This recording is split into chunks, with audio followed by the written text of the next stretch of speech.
Hello student. तो आज हम लोग पढ़ने वाले हैं अलजेब्रा, जो कि मैथ का ही एक ब्रांच है। इसके अभी तक हम लोग जो पढ़ रहे थे वो अर्थमेटिक था। तो अर्थमेटिक में क्या होता है कि जितने भी क्वेश्चन का आंसर करना होता है वो केवल अंकों से आंसर दिया जाता है। जितने भी क्वेश्चन आते हैं मैथ के तो उसमें केवल अंकों से आंसर दिया जाता है, डिजिट से, नंबर से। लेकिन अलजेब्रा में जब आप किसी क्वेश्चन का आंसर देंगे तो उसमें अंक भी होते हैं, मतलब डिजिट भी रहेंगे और वेरिएबल भी रहता है। अभी हम आगे सीखेंगे कि वेरिएबल क्या है और कांस्टेंट क्या है। तो वो अलजेब्रा मैथ की वह ब्रांच है जिसमें किसी भी प्रश्न का उत्तर हम लोग अंक और अक्षर दोनों को मिला करके देते हैं। अब हम लोग जानते हैं कि जो हमारे अंक होते हैं उनको हम बोलते हैं कांस्टेंट वैल्यू। क्या बोलते हैं? Constant value. Constant value. और जो दूसरा हमारा अक्षर वाला पार्ट होता है इसको हम बोलते हैं वेरिएबल। क्या बोलते हैं? वेरिएबल। अगर हम सीधा सीधा ये कहें तो 0 से लेकर के जितने भी नंबर हैं इनफाइनाइट तक, 1 2 3 4 इनफाइनाइट, तो ये हमारे कांस्टेंट वैल्यू होते हैं। और जो हमारा वेरिएबल होता है वो अल्फाबेट, इंग्लिश अल्फाबेट के 26 लेटर होते हैं जो कि A to Z होते हैं। इन्हीं दोनों को मिला करके जब हम किसी भी चीज को लिखते हैं, जैसे कि 3x² y, तो ये हमारा कहलाता है अलजेब्रिक एक्सप्रेशन। अलजेब्रिक एक्सप्रेशन में क्या क्या होता है? एक तो उसका सिंबल होता है,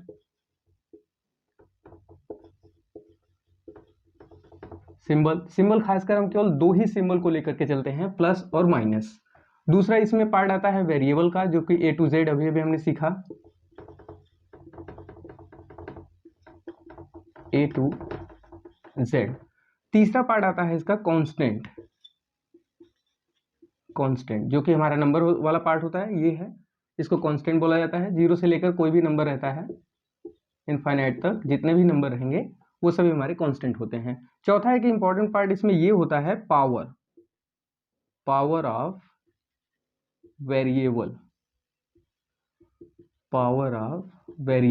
तो पावर ऑफ वेरिएबल जो होता है वो ये होता है, किसी भी लेटर, किसी भी अल्फाबेट के ऊपर जो नंबर लिखा होता है उसी को हम लोग पावर कहते हैं। जैसे XY लिखा हुआ है तो इसके ऊपर जो भी नंबर लिखा जाएगा तो उसको हम बोलते हैं पावर। अच्छा, अगर कुछ भी नहीं लिखा है तो क्या होता है? तो किसी भी वेरिएबल के ऊपर अगर कोई पावर नहीं लिखा गया है तो वहां पर हम मानते हैं 1। क्या मानते हैं? 1। अच्छा, ये चीज हो गई इसकी बेसिक। अब इसके बाद हम लोग डिस्कस करेंगे कि अलजेब्रिक एक्सप्रेशन में कोफिशिएंट क्या होता है। अलजेब्रिक एक्सप्रेशन में कोफिशिएंट क्या होता है? कोफिशिएंट देखिए, जैसे अगर मैं कह रहा हूं कि एक 16 है, 16 को अगर मैं दो भागों में मल्टीप्लाई के रूप में लिखूं तो ये हो जाएगा 4 × 4 या फिर 2 × 8। तो इसमें जो ये दो पार्ट आए हैं, ये इसका कोफिशिएंट हो सकता है, ये इसका कोफिशिएंट हो सकता है। अलजेब्रा में भी यही होता है। जैसे अगर मैं यहाँ पर लिख रहा हूँ 3x² y, तो इसमें अगर हम कोफिशिएंट की बात करें तो कोफिशिएंट जो हमारा होता है, केवल अगर कोफिशिएंट पूछा जा रहा है तो हम इस नंबर को सिंबल के साथ बोलते हैं। अगर मैं इसका कोफिशिएंट लिखना चाहूं तो इसका कोफिशिएंट हो जाएगा +3, अगर क्वेश्चन में केवल कोफिशिएंट पूछा है तब। लेकिन कोफिशिएंट में अगर ऐसे बोल दिया है कि राइट द कोफिशिएंट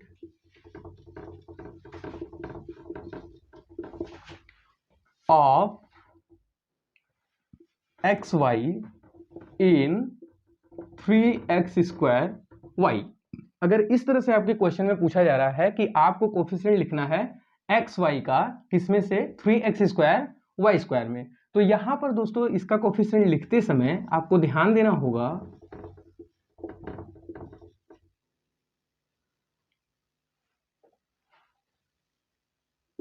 जो कोफिशिएंट होगा जिस इसके लिए पूछा जा रहा है इतने में से, ध्यान दीजिएगा, इसके लिए पूछा जा रहा है इतने में से, तो ये जो टोटल दिया गया है इसमें से हम इसको स्किप करेंगे, इसको हटा देंगे।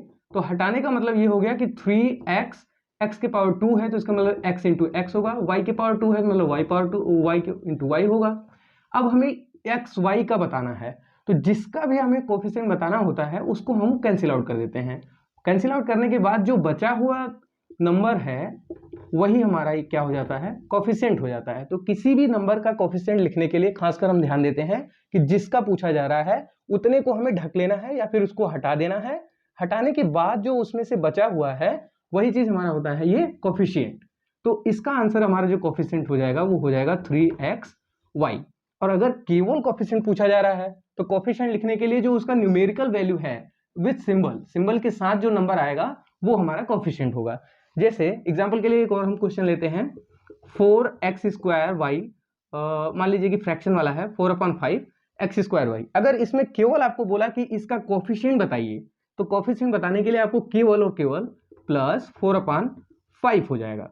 लेकिन अगर क्वेश्चन में आपको इस तरह से पूछ लेता है कि चलिए बताइए x का कोफिशिएंट क्या होगा, x in 4/5 x² y²। अगर इसमें इतने का पूछ लिया जाए तो आप क्या करोगे, जो दिया गया है उसको आप यहां से रिमूव करोगे, तो ये हो जाएगा 4/5 x into x into Y.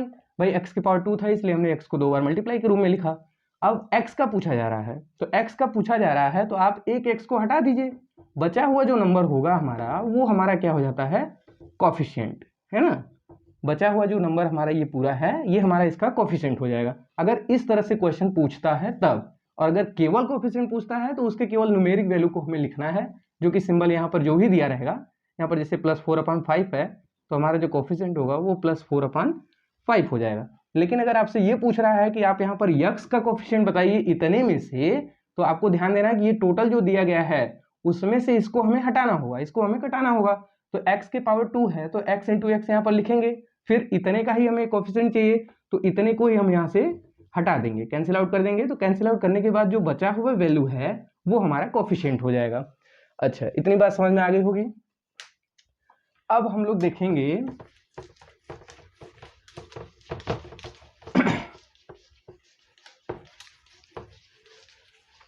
अब हम लोगों को सीखना है टर्म के बारे में। किसके बारे में, टर्म। चलिए, टर्म क्या होता है उसको समझ लेते हैं। जब हम किसी कांस्टेंट वैल्यू को वेरिएबल के साथ लिखते हैं, जैसे कि अभी हमने बताया कि अलजेब्रिक एक्सप्रेशन क्या होता है, जैसे यहाँ पर हमने लिखा 3x² y, तो इसको हम एक टर्म कह सकते हैं। टर्म कहने के लिए आपको ध्यान देना होगा कि उसके साथ जो प्लस या फिर माइनस का सिंबल लगा रहेगा, तो प्लस या माइनस के सिंबल के साथ जो हमारा अलजेब्रिक एक्सप्रेशन होता है वो हमारा टर्म कहलाता है। अब ये भी कई प्रकार के होते हैं, जैसे पहला वाला होता है मोनोमियल। क्या होता है, मोनोमियल। दूसरा हमारा होता है बाइनोमियल।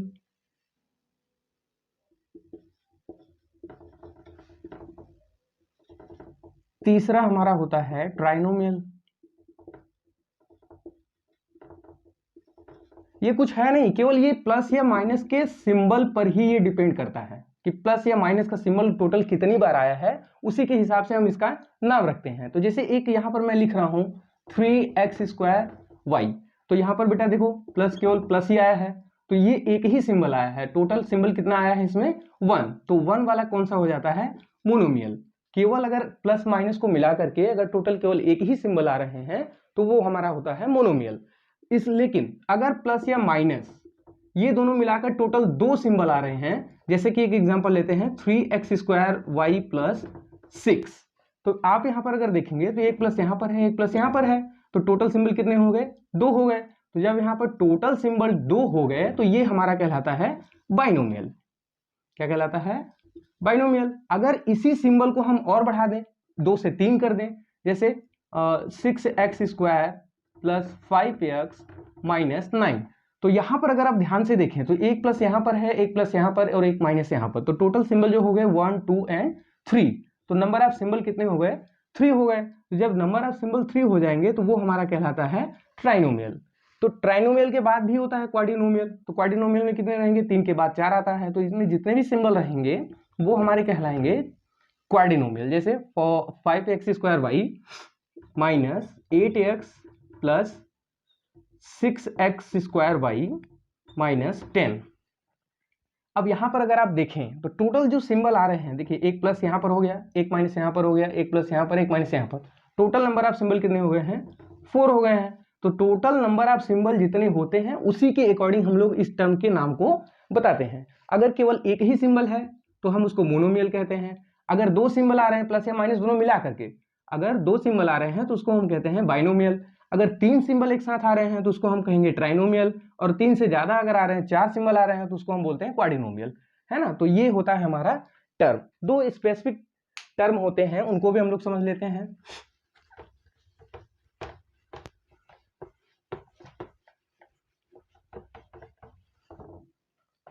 एक होता है लाइक टर्म। क्या होता है? Like term. अब ये बहुत जरूरी है, ये टर्म जो होता है इस टर्म को हमें समझना बहुत जरूरी है। इस टर्म को समझने के लिए केवल दो चीजों का ध्यान रखना बहुत जरूरी है। पहला ये है वेरिएबल। क्या है? वेरिएबल।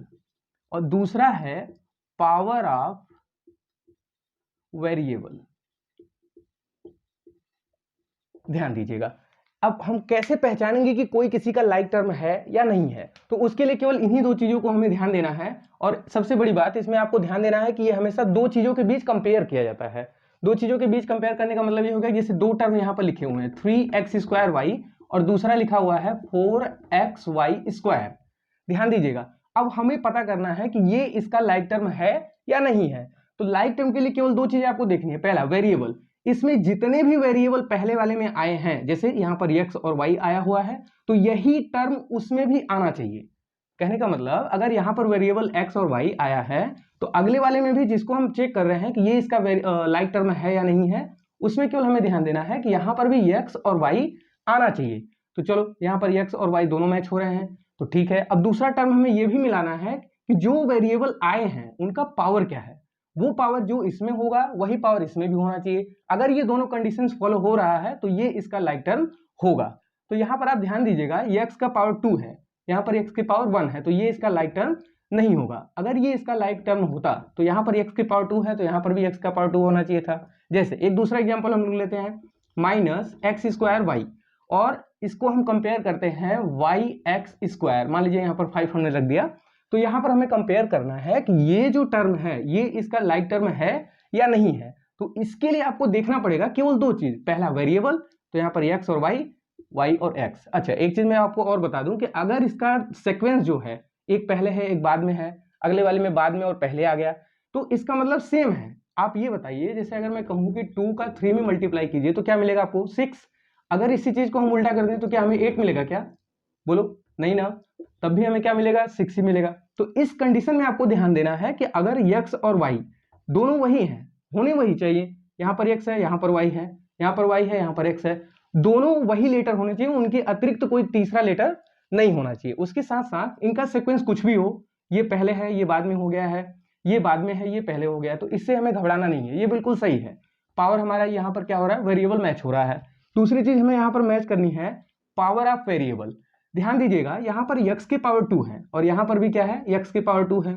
यहाँ पर y के पावर 1 है तो यहाँ पर y के पावर 1 है। इसका मतलब ये जो टर्म है इस टर्म का लाइक टर्म है। क्या है? लाइक टर्म है। तो लाइक टर्म के लिए केवल आपको दो चीजें देखनी है, जो कि पहला वेरिएबल है, जो वेरिएबल इसमें आना चाहिए वही वेरिएबल उसमें भी आना चाहिए। और दूसरी चीज आपको ध्यान देनी है कि इसमें जो पावर ऑफ वेरिएबल है वो भी आपका सेम होना चाहिए। इसी तरह से अगर मैं आपसे पूछूं कि 4x² कामा -3xy कामा -5/8 yx कामा 9x²y, अगर मैं इसमें आपसे पूछूं कि ये किसका लाइक टर्म है, कौन किसका लाइक टर्म है। देखिए, लाइक टर्म आपको निकालना आना चाहिए, बहुत जरूरी चीज है। अगर ये नहीं आपको आएगा तो आगे आप अलजेब्रा के एडिशन और सब्ट्रैक्शन नहीं कर पाएंगे, और जब एडिशन और सब्ट्रैक्शन नहीं कर पाएंगे तो हो सकता है कि आपको मल्टीप्लिकेशन और डिवीजन भी ना आए। तो उसके लिए जरूरी है कि आपको लाइक टर्म समझना पड़ेगा। लाइक टर्म क्या होता है? कोई कठिन चीज भी नहीं है, बहुत सिंपल है। इसमें केवल आपको दो चीजें देखनी है, पहला वेरिएबल देखना है, दूसरा पावर ऑफ वेरिएबल देखना है। वेरिएबल का मतलब ये हो गया कि जो भी एक्सप्रेशंस आए हैं, जो भी दिए गए हैं, उनमें केवल आपको मैच कराना है कि उनमें जो लेटर्स आए हैं, जो अल्फाबेट आए हैं, वही अल्फाबेट अगले वाले में भी होना चाहिए। अगर यहाँ पर x और y आया है तो यहाँ पर भी x और y आना चाहिए। फिर उसके बाद अगर ये दोनों मैच कर गए कि इनका जो वेरिएबल है वो भी वेरिएबल इनका भी है, तो ठीक है, अगली वाली कंडीशन को मैच कराएंगे आप। यहाँ पर पावर ऑफ वेरिएबल जो आया है उसको भी हमें ध्यान देना होगा। जैसे अब x का पावर 2 है तो y का पावर 1 है, यहाँ पर x के पावर 1 है, y के पावर 2 है, तो ये इसका मैच नहीं हो रहा है, तो ये इसका लाइक टर्म नहीं है। लेकिन अगले वाले एग्जाम्पल में हम लोगों ने क्या देखा कि x और y दिया गया है, -x² यहाँ पर दिया गया, और दूसरा टर्म है हमारा 5yx²। इसमें हमें मैच कराना है कि ये लाइक टर्म है या नहीं। तो इसके लिए मैंने आपको बताया कि अगर वेरिएबल मैच हो रहा है, जो कि यहाँ पर मैच भी हो रहा है, एक्स और वाई आया है। लेकिन अगला वाला टर्म हमें मैच कराना है कि पावर ऑफ वेरिएबल सेम है या नहीं है। तो यहाँ पर अगर आप देखें तो x की पावर 2 y के पावर 1 है, चलो ठीक है, वो x के पावर 2 y के पावर 1 दोनों मैच हो रहे हैं। तो जब दोनों मैच हो जाएंगे तो ये इसका क्या हो जाएगा, लाइक टर्म। अब इसी तरह से आपको क्वेश्चन भी दिया जा रहा है कि चलिए इस क्वेश्चन में आपको बताना है कौन किसका लाइक टर्म है। अगर हम पहले वाले को मैच कराएं इन सभी से, तो जिससे ये मैच हो जाएगा, मैच केवल दो ही चीजें करानी है, एक वेरिएबल, दूसरा पावर ऑफ वेरिएबल। तो इसको अगर हम इन तीनों में से किसी से मैच कराएं, चलो मैच कराते हैं। पहला है 4x²y, इसको हमने लिख लिया। इसको मैच कराना है हमें अगले तीनों से। इसके साथ जब कराएंगे आप मैच, तो यहाँ पर आप देखिए x और y दो वेरिएबल आए हैं, यहाँ पर भी xy है, यहाँ पर भी xy है, यहाँ पर भी xy है। चलिए एक टर्म तो आपका फॉलो हो रहा है। दूसरा वाला जो टर्म है, जो दूसरा जो कंडीशन है, वो भी फॉलो होना चाहिए, पावर ऑफ वेरिएबल। अगर यहाँ पर x के पावर 2 है, यहाँ पर x के पावर 1 हो गया, तो ये तो इसका नहीं हुआ ना। अच्छा, यहाँ पर भी अगर आप देखें तो ये भी इसका नहीं हो रहा है, ठीक। तो आपको अब इसमें मिलाना है, तो यहाँ पर आपको मिल रहा है x के पावर 2, x के पावर 2। अच्छा, एक मैच हो गया, लेकिन अभी एक बाकी है, y पावर 1, यहाँ पर भी y पावर 1 है। तो इसमें अगर आप देखें इन दोनों में, तो ये दोनों के जो वेरिएबल हैं और पावर ऑफ वेरिएबल है, दोनों सेम आ रहे हैं। तो कोई बात नहीं, ये जब मैच हो रहे हैं तो ये इसका क्या हो जाएगा, लाइक टर्म हो जाएगा। इसी तरह से आपको अब जो बचा हुआ है उनको भी आपस में मैच कराना है कि क्या वो कहीं आपस में लाइक टर्म तो नहीं है। तो यहाँ पर अगर आप देखें तो दूसरा वाला जो बचा हुआ है -3xy है ना, इसको हमें मैच कराना है इससे। तो यहाँ पर x और y आना चाहिए, यहाँ पर भी x और y आया है, लेकिन ध्यान दीजिएगा यहाँ पर सीक्वेंस उल्टा हो गया है। तो मैंने आपको पहले भी बताया था कि अगर 2 का 3 में मल्टीप्लाई हो रहा है 6 आ रहा है, तो 3 का भी 2 में मल्टीप्लाई होगा तो भी 6 आएगा। तो यहाँ पर सीक्वेंस से कोई अंतर नहीं आ रहा है, तो इसका मतलब ये इसका लाइक टर्म हो गया है ना। तो इसको हम इसके साथ लिख देंगे। तो इस तरह से हम लोग इसमें जो भी लाइक टर्म है उसको हम सेलेक्ट करते हैं। अच्छा, दूसरी चीज होती है अनलाइक टर्म। जो लाइक नहीं है वो हमारा अनलाइक हो जाएगा। अगर यहाँ पर हम बात करें ये वाला टर्म इस वाले टर्म के लाइक टर्म नहीं है, तो इसका मतलब ये इसका क्या हो जाएगा, अनलाइक टर्म हो जाएगा। इसी तरह से हम ये भी कह सकते हैं कि ये जो टर्म है ये भी इसका अनलाइक टर्म है ना। तो लाइक टर्म को केवल आपको सेलेक्ट करना आना चाहिए, बचा हुआ जो चीज होता है वो हमारा अनलाइक टर्म ही होगा। तो अनलाइक टर्म के बारे में हमें कुछ करना नहीं है, जैसा है वैसा ही लिखा जाएगा। अच्छा, इतनी चीजें आपको समझ में आ गई होंगी। चलिए आगे देखते हैं हम लोग।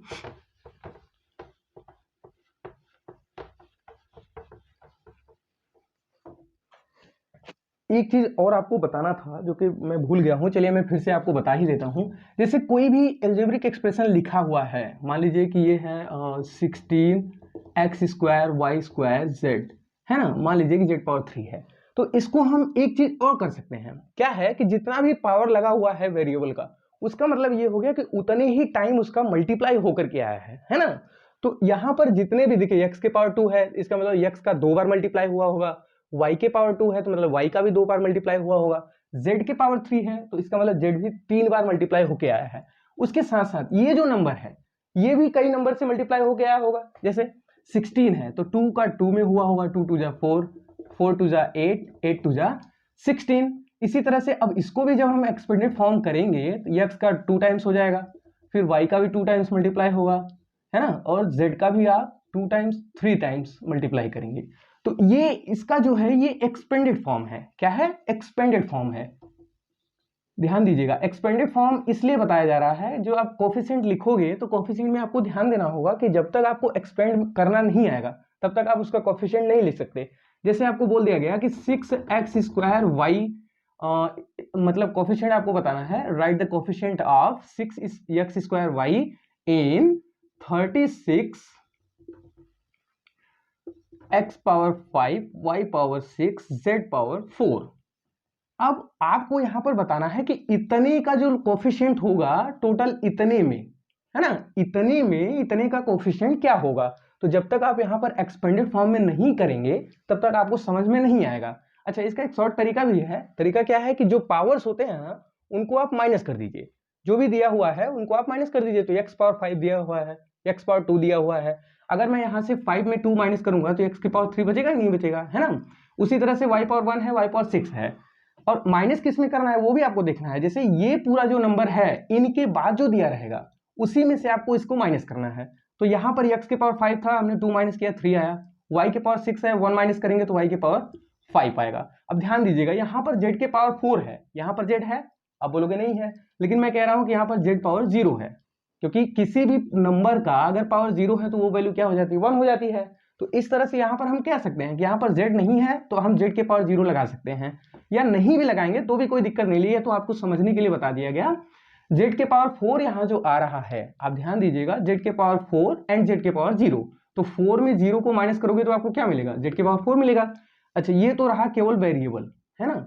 अब ये कांस्टेंट वैल्यू बाकी है, जो हमारा कोफिशिएंट है उसमें ये देखना है हमें। जैसे यहाँ पर प्लस दिया गया है, यहाँ पर माइनस दिया गया है, मैंने बताया क्या कि इतने में से आपको इसको माइनस करना है। अगर पावर को माइनस किया जा रहा है तो आप अगर पावर एंड एक्सपोनेंट्स पढ़े होंगे तो वहां पर हम लोग क्या करते हैं, डिवीजन में पावर को माइनस करते हैं। तो कहीं ना कहीं ये हो रहा है कि इस पूरे नंबर का हम इसमें डिवीजन कर रहे हैं, है ना। अगर इस पूरे नंबर का इसमें हम डिवीजन कर रहे हैं तो जितने भी यहाँ पर नंबर्स हैं वो सभी उनसे डिवाइड हो जाएंगे। यहाँ पर माइनस है, यहाँ पर प्लस है, प्लस का माइनस में डिवाइड करेंगे तो क्या होगा, माइनस ही होगा, है ना। यहाँ पर जब माइनस हो गया है तो नंबर को भी डिवाइड करना होगा। ये 36 है और ये 6 है, तो 36 में जब आप 6 को माइनस करोगे तो यहाँ पर हमें क्या मिलेगा, ओनली 6, है ना।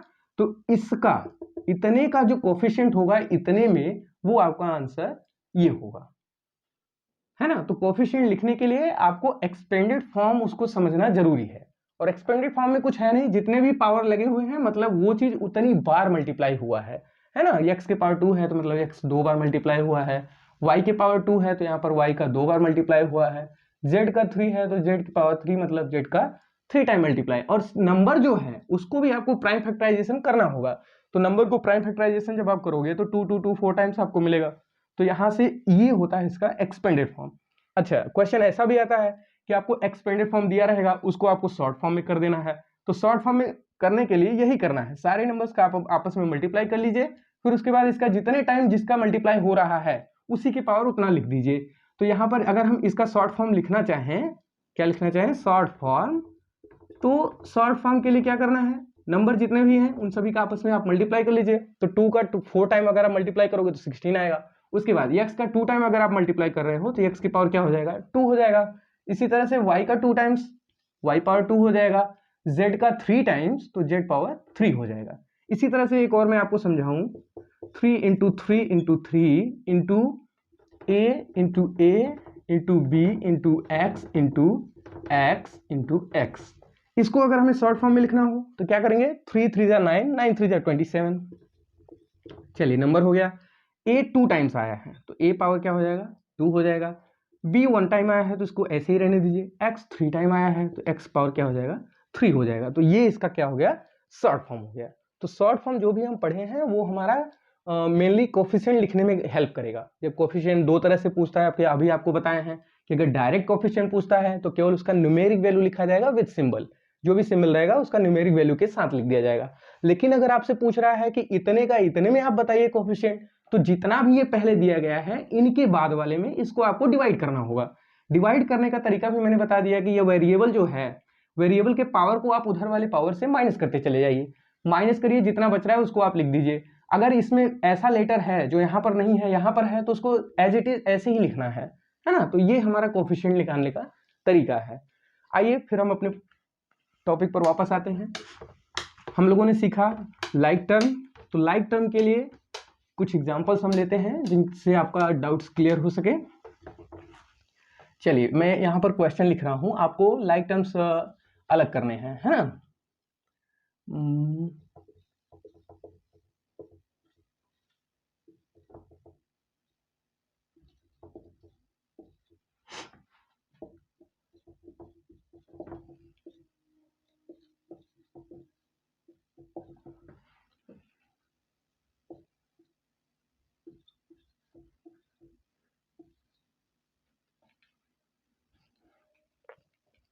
इन सभी का हमें क्या करना है, लाइक टर्म में अलग करना है। जितने भी जिसके लाइक टर्म हैं उनको हमें अलग लिखना है। तो लाइक टर्म अलग लिखने के लिए आपको करना क्या है, जैसे मान लीजिए पहले वाले का अगर हम खोज रहे हैं लाइक टर्म इन सभी में, तो एक ब्रैकेट में लिखेंगे, जो पहले का खोज रहे हैं आप पहले लिख लीजिए। अब लाइक टर्म के लिए आपको क्या बोला गया है कि जो भी वेरिएबल आ रहे हैं, वेरिएबल को आपको मैच कराना है सभी से, जिसमें मैच हो रहा है फिर आप पावर ऑफ वेरिएबल को मैच कराइए। देखिए यहाँ पर x है, यहाँ पर y है, तो x और y, यहाँ केवल x है, ये नहीं होगा, x और y यहाँ पर भी मैच हो रहा है, y और x मतलब यहाँ भी मैच हो रहा है, x और y यहाँ पर भी मैच हो रहा है, x y यहाँ पर भी मैच हो रहा है, मतलब इसको छोड़ करके सभी में x y हैं। चलिए ठीक है। दूसरा जो हमारा कंडीशन है वो हमारा क्या है, पावर ऑफ वेरिएबल को मैच कराना है। तो पावर ऑफ वेरिएबल को मैच कराते समय आपको ध्यान देना है, x की पावर क्या आना चाहिए, 2 आना चाहिए, y की पावर 1 आना चाहिए। तो x की पावर 2 y की पावर 1 किसमें किसमें है, देखिए इसमें तो नहीं है, इसमें भी नहीं है, यहाँ पर दोनों पर है, तो एक ही पर चाहिए ना। देखो x की पावर 2 है, y की पावर 1 है, x की पावर 2 y की पावर 2, तो ये तो नहीं होगा। चलिए अगले वाले को अगर आप देखो तो हाँ ये मैच हो रहा है, तो यहाँ पर आप सिंबल के साथ जो भी नंबर दिया गया है उसको आप यहाँ पर एज इट इज लिख देंगे। तो ये इसका केवल यही लाइक टर्म है। अच्छा ये दोनों तो हो गए, अब इन दोनों को छोड़कर क्या कोई ऐसा भी है जो आपस में लाइक टर्म है, चेक करते हैं। देखिए यहाँ पर केवल x है और ऐसा कोई टर्म नहीं है जहां पर केवल x हो, तो ये इसका नहीं होगा, मतलब ये अनलाइक टर्म है, इसको आप बिल्कुल अलग लिखेंगे। दूसरा अगर हम इसको मैच कराएं तो x y के पावर 2 है, x y के पावर 2 मतलब x और y आया है, तो यहाँ पर भी x और y आया है, यहाँ पर भी x और y आया है, यहाँ पर x के पावर 1 आया है, y के पावर 2 आया है, यहाँ पर देखो x के पावर 1 y के पावर 2, मतलब ये इसका लाइक टर्म है। तो यहाँ पर आपको लिखना है x y के पावर 2 y पावर 2 x, और ये भी अनलाइक टर्म है, इसका भी कोई नहीं है, इसमें ऐसा कोई टर्म नहीं है जिसमें x के पावर भी 2 हो और y के पावर भी 2 हो, तो यहाँ पर कोई भी ऐसा टर्म नहीं है। तो आज हम लोगों ने इतना सीखा, क्या क्या सीखा है, चलिए एक बार फिर से हम लोग रिपीट कर लेते हैं। पहले तो हम लोगों ने अलजेब्रा ही सीखा कि अलजेब्रा क्या है, तो ये गणित की एक शाखा है, एक ब्रांच है, जिसमें हम किसी भी क्वेश्चन का आंसर कांस्टेंट और वेरिएबल को मिला करके देते हैं, है ना, उनकी मदद से हम उसके क्वेश्चन को आंसर करते हैं। दूसरी चीज हमने सीखी कि अलजेब्रिक एक्सप्रेशन क्या होता है, तो जब हम किसी भी कांस्टेंट वैल्यू को वेरिएबल के साथ मिलाकर के लिख देते हैं, फॉर एग्जांपल 3x² yz, तो ये हमारा हो जाता है अलजेब्रिक एक्सप्रेशन। अब अलजेब्रिक एक्सप्रेशन में 4 चीजें आती हैं। पहला तो आता है सिंबल, ध्यान दीजिएगा, पहले ही मैंने बताया आपको कि सिंबल जो होता है वो केवल 2 ही लिया जाएगा, प्लस और माइनस। दूसरा चीज इसमें आता है जो हमारा न्यूमेरिक वैल्यू है, कांस्टेंट वैल्यू, फिर उसके बाद आते हैं वेरिएबल, और सबसे लास्ट में आता है वेरिएबल का पावर। उसके बाद हम लोगों ने सीखा टर्म क्या है। टर्म को जानने के लिए हमने आपको बताया कि कोई भी अगर अलजेब्रिक एक्सप्रेशन लिखा हुआ है तो उसके साथ जितने भी प्लस या माइनस लगे होते हैं, हर एक प्लस या माइनस के साथ जो अलजेब्रिक एक्सप्रेशन होता है वो हमारा एक टर्म कहलाता है। अब टर्म भी कई प्रकार के होते हैं, मैंने आपको बताया, पहला मोनोमियल, तो ऐसा अलजेब्रिक एक्सप्रेशन जिसमें केवल एक ही बार प्लस या माइनस आए, है ना, आपको यही बताया गया कि टोटल नंबर ऑफ सिंबल जो होगा वो केवल 1 होगा, तो प्लस और माइनस टोटल एक ही बार आना चाहिए, कितने टाइम्स, ओनली 1 टाइम्स, ओनली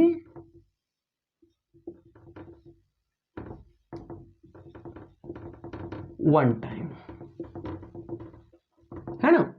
जब जो हमारा सिंबल है प्लस या माइनस केवल एक बार आता है पूरे अलजेब्रिक एक्सप्रेशन में, तो वो हमारा मोनोमियल कहलाता है। अगर यही सिंबल 2 बार आ जाए रिपीट करके, मान लीजिए कि एक प्लस आ गया दूसरा माइनस आ गया, एग्जांपल ही ले लेते हैं, जैसे 3x² - 4xy, है ना, तो यहाँ पर अगर आप देखोगे तो एक प्लस आ रहा है, ये माइनस आ रहा है, तो एक प्लस और एक माइनस दोनों सिंबल को मिला करके टोटल 2 सिंबल हो गए, तो वो हमारा बाइनोमियल होगा, है ना। इसी तरह से अगर 3 सिंबल आते हैं तो ट्राइनोमियल, 4 सिंबल आते हैं तो क्वाड्रोनोमियल, है ना।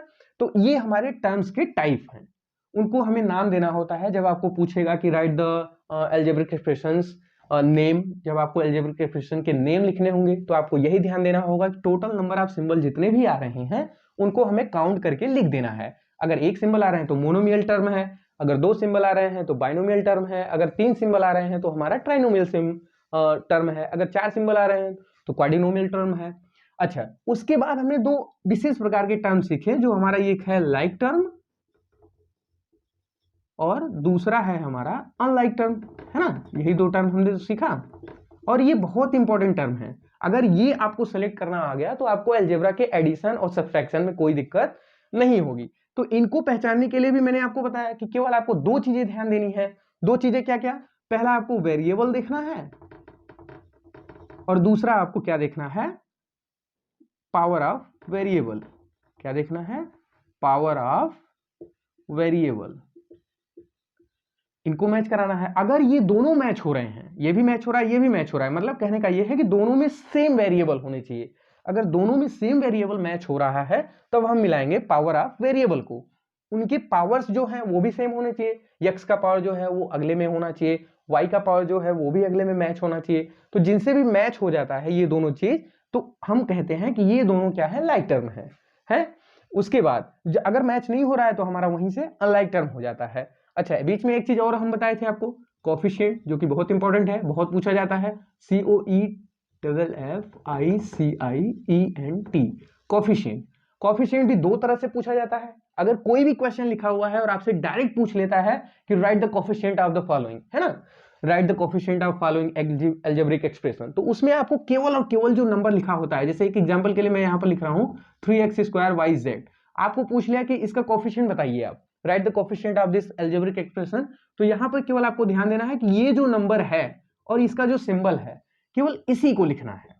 तो ये जो +3 है इस पूरे का ये अलजेब्रिक एक्सप्रेशन का क्या है, कोफिशिएंट है। लेकिन अगर क्वेश्चन आपसे इस तरह से पूछ रहा है कि xy इन 4x² y² z, अगर इतने में आपको करना है तो आप ध्यान दीजिएगा कि जितने का पूछा जा रहा है उन सभी को आपको डिवाइड करना होगा इस टोटल में से। जब आप इस टोटल में से इसको डिवाइड करेंगे तो जो बचेगा वही आपका कोफिशिएंट होगा। आपको ऐसे पूछेगा ना कि right the coefficient of xy in 4x² y² z, तो इतने में से इतने का आपको कोफिशिएंट बताना है। तो इतने में से अगर इतने का बताना है तो आप करेंगे क्या कि x और y को इसमें से डिवाइड करेंगे जब आप, तो डिवाइड करने के लिए आपको तरीका भी बताया कि x का पावर 2 है, x का पावर 1 है, इसको माइनस करेंगे तो x ही बचेगा, x पावर 1 मतलब x, और y पावर 1 है, y पावर 2 है, तो 2 में से 1 घटाएंगे तो यहाँ पर भी y बचेगा। अगले वाले में क्या है, z है, और यहाँ पर z है ही नहीं। जब पूरे वाले में अगर कोई लेटर है और जिसका पूछा जा रहा है उसमें नहीं है तो इसको आप एज इट इज आप लिख देंगे। फिर यहाँ पर नंबर भी आप देखिए, यहाँ पर 1 है, नहीं लिखा जाता। जब आप कोई भी अलजेब्रिक एक्सप्रेशन लिखा जाता है, अगर उसमें नंबर नहीं लिखा है, कांस्टेंट वैल्यू नहीं है, तो वहां पर हम मानते हैं कि वो 1 है। और यहाँ पर कितना है, 4 है, तो जब आप 1 का 4 में डिवीजन करोगे तो आपको क्या मिलेगा, 4 मिलेगा। तो ये जो बचा हुआ पार्ट आया है यही इसका कोफिशिएंट है। क्या है, कोफिशिएंट है। तो आज के लिए बस इतना ही। कल के सेशन में हम लोग अलजेब्रा के एडिशन एंड सब्ट्रैक्शन सीखेंगे। क्या सीखेंगे, एडिशन और सब्ट्रैक्शन। ठीक, चलिए बहुत बहुत धन्यवाद।